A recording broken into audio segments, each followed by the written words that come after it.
ಚೌಟ್ರಿ ಹತ್ರ ಬ್ಯಾಗ್ ಇಟ್ಟು ಸೀದಾ ನಾವು ದೇವಸ್ಥಾನಕ್ಕೆ ಹೋಗಿ ಕರ್ಪೂರ ಹಚ್ಚಿ ಕೈ ಮುಗಿದು ಪ್ರಸಾದ ತಗೊಂಡು ಗೈಸ್ ಎಲ್ರಿಗೂ ನಮಸ್ಕಾರ, welcome to my mini vlog. Guys ಇವತ್ತು ಮತ್ತು ನಾಳೆ 2 ದಿನ ನನಗೆ ಕೆಲಸ ಇರೋದ್ರಿಂದ, ಈಗಂತೂ ಸಿಕ್ಕಾಪಟ್ಟೆ ಚಳಿಗಾಲ ಇರೋದ್ರಿಂದ ನಮ್ಮ ಅಮ್ಮ ಬ್ಯಾಗಲ್ಲಿ ಡ್ರಗ್ ಇದೆಯಾ ಅಂತ ಚೆಕ್ ಮಾಡಿ ತಾಟ ಮಾಡ್ತಿದ್ದೆ ಗೈಸ್. ತಾಟ ಮಾಡಿ ಹೋಗ್ತಿದೆ ನೋಡಿ ಗೈಸ್. ನಮ್ಮ ರಾಜ ಯಾವಾಗಲೂ ಅಷ್ಟೇ, ಸಲಾಸಲ್ಲೂ ಅಷ್ಟೇ, ನಾನು ಗಾಡಿ ಸ್ಟಾರ್ಟ್ ಮಾಡ್ದೇನೆ ನನಗಿನ್ನ ಮುಂಚೆಲೇ ಅವನೇ ಓಡ್ತಿರ್ತಾನೆ.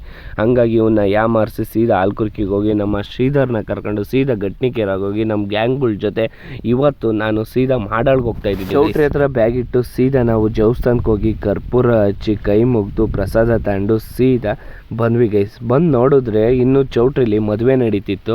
ಆ ಮದುವೆ ಕಂಪ್ಲೀಟ್ ಆಗೋವರೆಗೂ ನಮಗೆ ಚೌಟ್ರಿ ಬಿಟ್ಕೊಡಲ್ಲ. ಹೋಗಿ ಜ್ಯೂಸ್ ಕುಡ್ಕೊಂಡು ಕೇಕ್ ತಿನ್ಕೊಂಡು ಬರೋ ವರ್ಷಕ್ಕೆ ಊಟ ಸ್ಟಾರ್ಟ್ ಆಯ್ತು ಗೈಸ್. ಅಷ್ಟೊತ್ತಿಗೆ ನಮ್ಮ ಗ್ಯಾಂಗ್ ಜೊತೆ ನಾವು ಊಟ ಮಾಡಿ 5 ನಿಮಿಷ ರೆಸ್ಟ್ ಮಾಡಿವು. ಅಷ್ಟೊತ್ತಿಗೆ ತರಕಾರಿ ಎಲ್ಲ ಬಂತು ಅಂತ ಹೇಳ್ಬಿಟ್ಟು ನಮಗೆ ಬೇಕಾದ ತರಕಾರಿಗಳನ್ನೆಲ್ಲ ಇಳಿಸ್ಕೊಂಡು ನಾವು ಆಲ್ರೆಡಿ ಟೈಮ್ ಆಗಿತ್ತು ಅಂತ ತರಕಾರಿ ಹೆಚ್ಚಕ್ಕೆ ಸ್ಟಾರ್ಟ್ ಮಾಡಿದ್ವಿ. ತರಕಾರಿ ಎಲ್ಲ ಕಟ್ ಮಾಡಿ ಮುಗಿಸೋ ಅಷ್ಟೊತ್ತಿಗೆ ಟೈಮ್ 6:30 ಆಯಿತು. ನಮ್ಮ ಹುಡುಗರು ಫೋಸ್ ಕೊಡ್ತಿದ್ರು ಅಂತ ಹಂಗೆ ಒಂದೆರಡು ವಿಡಿಯೋ ಕ್ಲಿಕ್ ಮಾಡಿ ಮದುವೆಗೆ ನನ್ನ ತಮ್ಮ ಬಂದಿದ್ದ. ಅವಾಗಲೇ ಗೊತ್ತಾಯಿತು ಯಾವುದೋ ನಮ್ಮ ಸಂಬಂಧಿಕರು ಮದುವೆ ಅಂತ.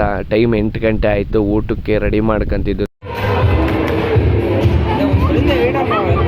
ಜನ ಬರ್ತಿದ್ರು ಅಂತ ಊಟ ಸ್ಟಾರ್ಟ್ ಮಾಡಿದ್ವಿ. ಊಟ ಸ್ಟಾರ್ಟ್ ಮಾಡಿ ನಾವು ಊಟ ಮಾಡಿ ಲಾಡ್ ಕಟ್ಟಿ ತರಕಾರಿಗಳನ್ನೆಲ್ಲ ಹೆಚ್ಚಿ ಮಂಕಣ ಔಷಧಿಗೆ ನೈಟು 12 ಗಂಟೆ ಆಯಿತು ಗೈಸ್. ಓಕೆ ಗೈಸ್, ಈ ಒಂದು ವ್ಲಾಗು ನಿಮ್ಗೇನಾದ್ರು ಇಷ್ಟ ಆದರೆ ನನ್ನ ಫಾಲೋ ಮಾಡ್ಕೊಳ್ಳೋಣ ಮರಿಬೇಡಿ ಅಂತ ಹೇಳ್ತಾ ಧನ್ಯವಾದಗಳು.